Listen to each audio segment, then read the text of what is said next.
Hi, I'm Josh Schmidt. I'm one of the instructors for PHE 150, which is the Prevention and Emergency Treatment of Athletic Injuries.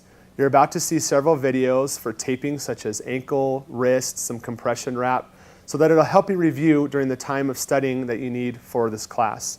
We'll cover these classes, or these tape jobs, more in depth as the class progresses in the semester. So if you have any further questions, please contact me and have a great semester. The next tape job is actually called a compression wrap. And what a compression wrap is used for is things like edema reduction. Let's say we have an athlete that took a bad bruise and it's really swollen and we have a lot of bruising and things like that. And we're going to use it to compress and put pressure through the lower extremity or wherever we might be using it at to help force this swelling, edema, and inflammation out. So there's a couple of key components. The first thing is we're always going to start distal, which means further away on the limb, and work proximal, which means closer. The point of this is we want to try to push all of the edema, inflammation, and swelling towards the heart and bigger vessels so that it drains out of the body and the lymphatic system faster. All right, so on this case, I'm mocking up that Taylor here has got an injury to her lower leg. And so I'm going to start down, all right? And you can do a couple ways. You can have her pull her foot back and flex this way, or I can have her step on the gas like she's flexing her calf, all right? It's a nice, firm, all right, type of wrap. We don't want to cut off circulation. It's not a tourniquet.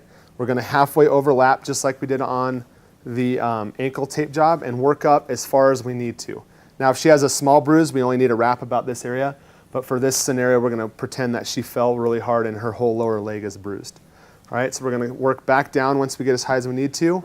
And ideally, when we wrap this, we want to start a little bit firmer and more compression on the faraway end or the distal end and a little looser on the proximal end. A lot of compression wraps or elastic bandages come like little hooks that you can use. In my case, a lot of times what I'll do is use like a stretch tape, like a PowerFlex or a 2-inch Coband or something like that, and just close it off this way. Especially if she's going to go out and do any kind of exercise, we want something there nice and neat.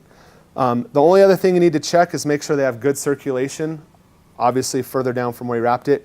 And by doing that, if you just kind of put 2 fingers behind the wrap, it should be firm, but you should be able to slide them in there fairly easy. If you've got to like force yourself in behind the wrap, it's too tight. If you can just slide them in there and pull it out real easy, it's not tight enough.